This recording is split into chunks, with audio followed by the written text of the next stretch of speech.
नमस्कार विद्यार्थी मित्रांनो, आपण पेपर क्रमांक 3 मधील पहिलं प्रकरण प्राचीन भारतीय इतिहासाची साधने या घटकाचा विचार करतोय की ज्यामध्ये आपण पहिल्या लेक्चरमध्ये पुरातत्वीय साधने त्याचबरोबर पुरातत्वीय साधनांचे असणारे महत्त्व ऐतिहासिक दृष्टिकोनातून तर या घटकांचा विचार केलेला आहे। प्रामुख्याने आपल्याला साधने हा भाग समजला पाहिजे, त्याशिवाय आपल्याला पुढच्या संकल्पना समजून घेता येणार नाहीत। साधनं म्हणजे काय की ज्याच्या माध्यमातून इतिहास लिहिला जातो।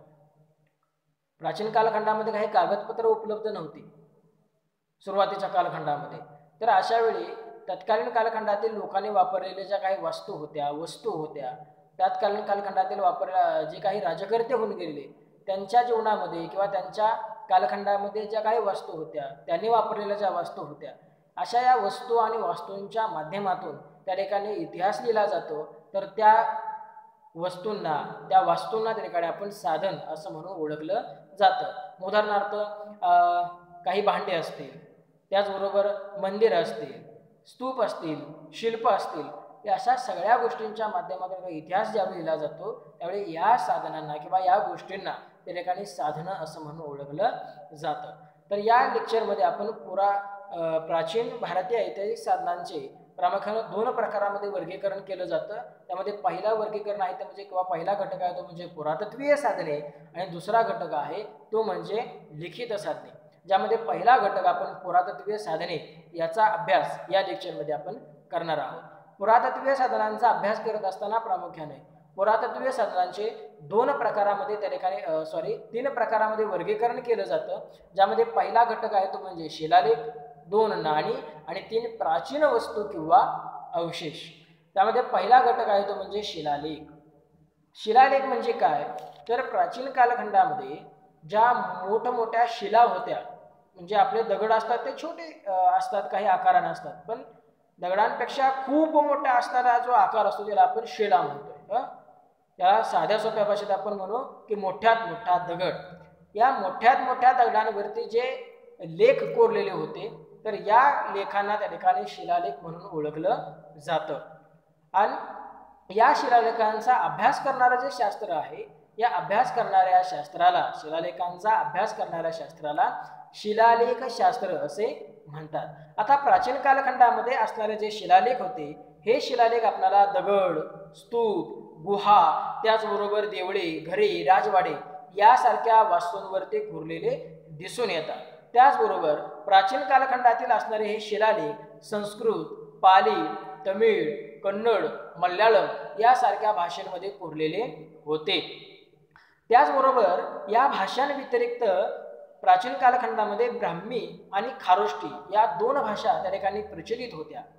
प्राचीन कालखंडातील असणारे जास्तीत जास्त जे शिलालेख होते हे शिलालेख आपल्याला ब्राह्मी भाषेमध्ये उपलब्ध असलेले दिसून येतात। खारोष्टी भाषेचा जर विचार केला तर किंवा आपण जी लिपी लिहितो ती लिपी आपली डावीकडून उजवीकडे असते, पण खारोष्टी लिपीचा जर विचार केला तर खारोष्टी लिपी कशी आहे तर उजवीकडून त्या ठिकाणी डावीकडे लिहिली जाते, त्याला खारोष्टी लिपी असं म्हणलं जातं।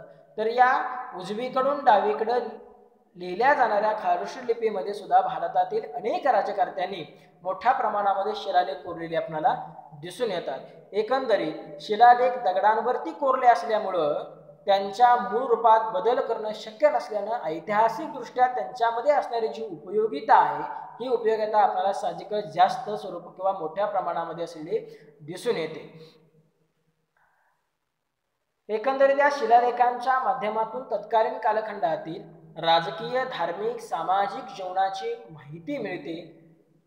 आपण जर उदाहरण पाहायचं म्हणलं तर असे शिलालेख कोणकोणत्या ठिकाणी आढळून आलेले आहेत। विशेषतः हे जे शिलालेख कोरलेले होते तत्कालीन कालखंडातील राजकर्त्यांनी हे शिलालेख कोरलेले होते। त्यामध्ये आपल्याला उदाहरण जर पाहायचं म्हणलं तर अलाहाबाद जवळ गुप्त सम्राट समुद्रगुप्त यानं एक शिलालेख कोरलेला होता की ज्याचा शिलालेख त्या ठिकाणी आपल्याला जो आहे किंवा त्याचा जो मजकूर आहे या शिलालेखाचा तो मजकूर समुद्रगुप्ताचा असणारा एक दरबारी प्रसिद्ध कवी होता, त्याचं नाव आहे कवी हरिसेन। या कवी हरिसेन यानं तो मजकूर त्या ठिकाणी लिहिलेला होता किंवा कोरलेला होता। तर अशा पद्धतीने पहिल्यांदा आपलं उदाहरण दिसून येते ते म्हणजे अलाहाबाद जवळ गुप्त सम्राट समुद्रगुप्त यानं कोरलेला शिलालेख आढळतो त्याचा मजकूर समुद्रगुप्ताचा असणारा दरबारी प्रसिद्ध कवी हरिसेन यानं तयार केलेला होता. त्याचबरोबर कलिंगचा असणारा सम्राट खारवेल याची माहिती देणारा शिलालेख आपल्याला हातीगुंफा या शिलालेखांच्या माध्यमातून आढळतो. सम्राट कलिंगचा असणारा सम्राट खारवेल याची माहिती देणारा शिलालेख आपल्याला हातीगुंफा या ठिकाणी आढळतो.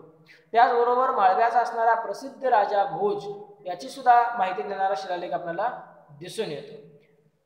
चालुक्य राजा सम्राट पुलकेशी दुसरा आणि सम्राट हर्षवर्धन याचा कालखंड इसवी सन 7वं शतक. या इसवी सनाच्या 7व्या शतकामध्ये चालुक्य सम्राट पुलकेशी दुसरा आणि सम्राट हर्षवर्धन यांच्यामध्ये जो काही संघर्ष झालेला होता, त्यांच्यामध्ये झालेल्या ज्या लढाई होत्या, या लढाईंचा वृत्तांत सुद्धा या शिलालेखामध्ये कोरलेला आहे. प्रामुख्यानं हे शिलालेख जे कोरलेले होते ते ज्यावेळी ते तत्कालीन कालखंडातील होऊन गेलेले राज्यकर्ते होते ते युद्धाप्रसंगी शिलालेख कोरत होते किंवा एक विशिष्ट प्रसंगी त्या ठिकाणी जे दरबारातून जी फरमानं सोडली जात होती किंवा विशिष्ट अशा पद्धतीचे आदेश सोडलेले होते किंवा युद्ध जिंकल्यानंतर युद्धाचा असणारा प्रसंग या शिलालेखाच्या माध्यमातून त्या ठिकाणी तत्कालीन कालखंडातील राज्यकर्ते कोरत होते असले आपल्याला दिसून येतात. एकंदरीत या शिलालेखांच्या माध्यमातून समाजातील असणारे घडणारे बदल, तत्कालीन समाजाचा असणारा आकृतीबंध आणि तत्कालीन समाजातील असणारी राजकीय सामाजिक स्थिती, आर्थिक घडामोडी या बाबींवर ते शिलालेखाच्या माध्यमातून प्रकाश टाकता येतो. तर अशा पद्धतीनं या सम्राट दुसरा पुलकेशी आणि सम्राट हर्षवर्धन यांच्यामध्ये जी काही लढाई झाली त्याचा वृत्तांत आपल्याला ऐहोळ या ठिकाणी असणाऱ्या शिलालेखामध्ये पाहावयास मिळतो. म्हणजे एकंदरीत आपल्याला प्राचीन कालखंडातील इतिहास जर जाणून घ्यायचा असेल तर तो शिलालेखांच्या माध्यमातून त्या ठिकाणी आपल्याला जाणून घेता येतो, त्याचा अभ्यास करता येतो. पुरातत्वीय साधनांमध्ये असणारा दुसरा महत्त्वाचा घटक आहे तो म्हणजे नाणी. नाणी हे एक पुरातत्वीय साधनाचे महत्त्वाचं पुरातत्वीय साधन असलेलं आपल्याला दिसून येतं. प्राचीन काळातील उपलब्ध नाण्यांमुळे लिखित ऐतिहासिक साधनांनी दिलेल्या माहितीचा पडताळा या नाण्यांच्या माध्यमातून घेता येतो. आता ही जी नाणी होती ही नाणी सुद्धा केव्हा पाडली जात होती तर ज्यावेळी राजकर्त्यांचा राज्याभिषेक समारंभ असेल अशा राज्याभिषेक प्रसंगी त्या ठिकाणी ही नाणी पाडली जात होती. या नाण्यांचा अभ्यास करणारं जे शास्त्र आहे या नाण्यांचा अभ्यास करणाऱ्या शास्त्राला नाणीशास्त्र किंवा नाणकशास्त्र असं म्हणतात. एकंदरीत प्राचीन भारतामध्ये गौतम बुद्धांच्या जन्मापूर्वी म्हणजे इसवी सन पूर्व 6व्या शतकाच्या अगोदर सोन्याचा वापर किंवा सोन्याचा वापर याकडे चलनामध्ये होत होता. एखादी वस्तू जर आपल्याला घ्यायची असेल तर अशा वेळी त्या ठिकाणी चलन म्हणून सोन्याचा वापर केला जात होता. मात्र सोन्याची नाणी या कालखंडामध्ये आपल्याला आढळत नाहीत. सोन्याचा वापर केला जात होता परंतु सोन्याची नाणी त्या ठिकाणी आढळत नाहीत. भारतामध्ये सर्वात प्रथम तांबे आणि चांदी या धातूंपासून नाणी बनवण्यात आली. की या तांबे व चांदी या धातूंपासून जी नाणी बनवण्यात आलेली होती या नाण्यांना त्या ठिकाणी पंचमार्क असं म्हणतात. अलेक्झांडर या ग्रीक सेनाने ज्यावेळी भारतावरती आक्रमण केलं त्यावेळी या ग्रीकांच्या नाणेशास्त्राचा प्रभाव हा भारतीय नाणेशास्त्रावरती पडलेला आपल्याला दिसून येतो. अलेक्झांडर नंतर काही किंवा या ग्रीकानंतर भारतामध्ये शक आले, पर्शियन आले. तर या शक आणि पर्शियननी यांनी सुद्धा विविध प्रकारची नाणी आपल्याला पाडलेली दिसून येतात. एकंदरीत नाण्यांचं ऐतिहासिक दृष्टिकोनातून आपण महत्त्व जर पाहिलं तर शिलालेख हे ऐतिहासिक साधनामध्ये महत्त्वाची भूमिका बजावत असतात. की शिलालेखांच्या माध्यमातून आपल्याला प्राचीन भारताचा अभ्यास त्या ठिकाणी करता येतो, प्राचीन भारताचा इतिहास जाणून घेता येतो. मात्र अशा काही गोष्टी होत्या की ज्या गोष्टी या शिलालेखामध्ये नव्हत्या मात्र त्या नाण्यांमध्ये होत्या. म्हणजे ज्या गोष्टींचं वर्णन शिलालेखामध्ये नव्हतं अशा गोष्टी ज्या नाण्यामध्ये होत्या अशा नाण्यांच्या माध्यमातून ठिकाणी तत्कालीन कालखंडातील इतिहास किंवा त्या असणाऱ्या घडामोडीवरती प्रकाश टाकता येतो. त्याचबरोबर प्राचीन कालखंडातील धार्मिक स्थितीवरती आपल्याला प्रकाश टाकता येतो. तिथल्या राजकर्त्यांच्या असणाऱ्या राजकीय जीवनावरती, सामाजिक जीवनावरती, आर्थिक जीवनावरती या ठिकाणी प्रकाश टाकता येतो. आपण जर धार्मिक जीवनाचा जर विचार केला तत्कालीन कालखंडातील राजकर्ते हे नेमके कोणत्या विचारसरणीचे होते, कोणत्या देवदेवतांना त्या ठिकाणी ते मानत होते याचा विचार जर आपण केला तर आपल्याला उदाहरण दिसून येतं. ते म्हणजे कुशाण राजा विम कॅडफिसस या कुशाण राजा विम कॅडफिससनं त्याच्या कालखंडामध्ये जे काही नाणी पाडलेली होती त्या नाण्यांवरती आपल्याला शिव आणि नंदी यांचं त्या ठिकाणी चित्र असलेलं आपल्याला दिसून येतं. म्हणजे हा विम कॅडफिसस हा शिवभक्त असावा अशा पद्धतीचा निष्कर्ष त्या ठिकाणी आपल्याला या नाण्याच्या माध्यमातून काढता येतो. एकंदरीत कनिष्क हा एक प्राचीन कालखंडामध्ये होऊन गेलेला अत्यंत कर्तबगार सम्राट म्हणून ओळखला जातो. तर या कनिष्कनं सर्व धर्मांना समान वागणूक देण्याचा प्रयत्न केलेला होता. तरीसुद्धा त्यानं बौद्ध धर्माचा स्वीकार केल्यामुळं त्याच्या नाण्यावर आपल्याला गौतम बुद्धांचं चित्र असलेलं आपल्याला दिसून येतं. म्हणजे कनिष्काचा जर विचार केला तर तो सर्वांना काय करत होता, समान वागणूक देत होता, सर्व धर्मियांना समान वागणूक देत होता. मात्र तरी देखील त्याच्या नाण्यावरून आपल्याला त्यानं गौतम बुद्धांचं चित्र जे काही कोरलेलं दिसून येतं की ज्याच्या माध्यमातून आपल्याला हा बौद्ध धर्माचा त्यानं स्वीकार केलेला असावा असा त्या ठिकाणी निष्कर्ष काढता येतो. म्हणजे एकंदरीत आपल्याला या नाण्याच्या माध्यमातून परिपूर्ण इतिहास हा प्राचीन कालखंडातील जाणून घेता येतो. त्याचबरोबर प्राचीन नाण्यांच्या संशोधनावरून तत्कालीन राज्याचा राजकीय आणि आर्थिक प्रभाव स्पष्ट होतो. त्याचबरोबर नाण्यांच्या प्रसारावरून इतर ऐतिहासिक साधनांच्या अनुपस्थितीमध्ये तत्कालीन राज्याचा असणारा भौगोलिक विस्तारांचं ज्ञान आपल्या ठिकाणी करून घेता येतं. त्याचबरोबर त्या कालखंडामध्ये नाणी तयार करण्यासाठी जे काही धातू वापरलेले होते त्या धातूंच्या माध्यमातून त्या कालखंडातील आर्थिक परिस्थिती हे जाणून घेता येते. तर अशा पद्धतीनं नाणी हे सुद्धा प्राचीन भारताचं किंवा ऐतिहासिक दृष्टिकोनातून महत्त्वाचं असलेलं पुरातत्वीय साधन दिसून येतं. आणि तिसरा घटक आहे तो म्हणजे प्राचीन वास्तू. इतिहासाचं लेखन करत असताना विशेषतः प्राचीन कालखंडाचा इतिहास जाणून घेत असताना प्राचीन वास्तू या अत्यंत ऐतिहासिक दृष्टिकोनातून महत्त्वाचे असलेले आपल्याला दिसून येतात. शिलालेखाच्या माध्यमातून किंवा नाण्यांच्या माध्यमातून आपल्याला प्राचीन भारतीय इतिहासाचा आढावा घेता येतो, तो इतिहास जाणून घेता येतो. पण त्याचबरोबर त्या ठिकाणी प्राचीन संस्कृतीचे जे अवशेष आहेत हे प्राचीन संस्कृतीचे अवशेष आणि प्राचीन वास्तू याबद्दलची माहिती देण्यासाठी किंवा समजावून घेण्यासाठी प्राचीन वास्तू त्या ठिकाणी अत्यंत महत्त्वाच्या ठरत असतात. एकंदरीत त्या प्राचीन इतिहासाचा जर प्राचीन वास्तूंचा जर आपण विचार केला तर या प्राचीन वस्तूंमध्ये भांडी असेल, खेळणे असेल, विविध हत्यारे असतील, हस्तिदंत वस्तू असतील यासारख्या वस्तूंचा समावेश या प्राचीन वास्तूंमध्ये झालेला आपल्याला दिसून येतो. तसेच या प्राचीन वस्तूंवरून तत्कालीन कालखंडातील असणारी लोकांची संस्कृती नेमकी कशा पद्धतीची होती, त्या कालखंडातील लोक हे अलंकारासाठी त्याचबरोबर दैनंदिन जीवनासाठी कोणकोणत्या वस्तू वापरत होते या गोष्टींची माहिती सुद्धा या आपल्याला प्राचीन वास्तूंच्या माध्यमातून किंवा वस्तूंच्या माध्यमातून ठिकाणी मिळवता येते. एकंदरीत त्या कालखंडातील असणाऱ्या पूजनीय देवता असतील, त्याचबरोबर त्यांचे असणारे विविध रूपे असतील, या सगळ्या गोष्टींचा अभ्यास आपल्याला या प्राचीन कालखंडातील असणारी जी मंदिरे आहे या मंदिराच्या माध्यमातून जाणून घेता येतो. तसेच तक्षशिला या ठिकाणी शिल्पामध्ये जे काही भारतीय आणि ग्रीक मूर्तिकलेचा संगम सुद्धा असलेला आपल्याला दिसून येतं. प्राचीन इतिहासामध्ये आपण आता पाहिल्याप्रमाणे की ज्यामध्ये भांडी, खेळणी, विविध हत्यारे, हस्तदंत यासारख्या वस्तूंचा समावेश होतो. त्यापैकी भांड्यावर जे काही नक्षीकाम केलेलं होतं तर या भांड्यावरती केलेलं नक्षीकाम त्याचबरोबर विविध ठिकाणी वापरात असलेली जी भांडी आहेत या भांड्यांवरून तत्कालीन संस्कृतीचं आकलन होण्याला आपल्याला मदत होते. म्हणजे प्राचीन कालखंडातील संस्कृतीचं आकलन होण्यास आपल्याला या प्राचीन वस्तूंवरून माहिती मिळत असते.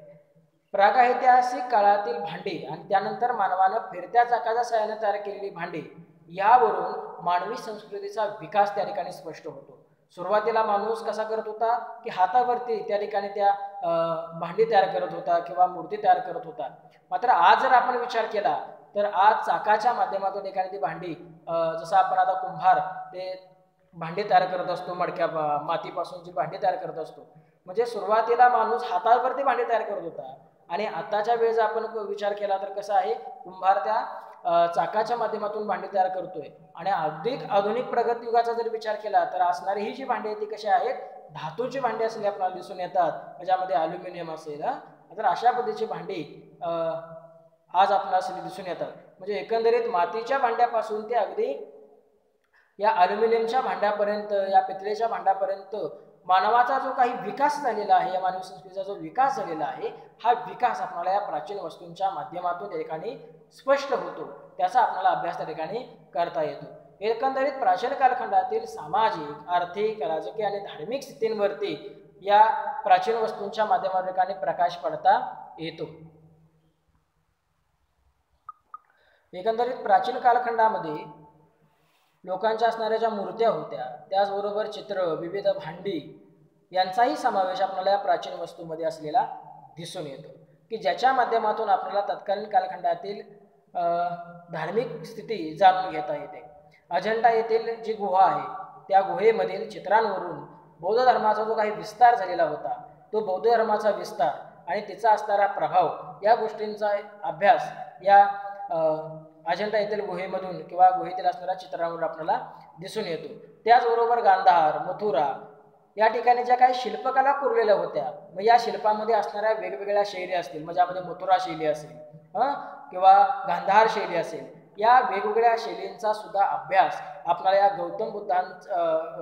गौतम बुद्धांच्या कालखंडामध्ये ज्या कोरलेल्या ज्या काही शैली होत्या किंवा ज्या मूर्ती होत्या, तर याच्या माध्यमातून आपल्याला पाहावयास मिळतो. तर अशा पद्धतीनं प्राचीन कालखंडाचा अभ्यास जाणून घेण्याकरता आणि इतिहासाचं लेखन करण्याकरता या प्राचीन वस्तूंचा अत्यंत उपयोग होत असलेला आपल्याला दिसून येतो.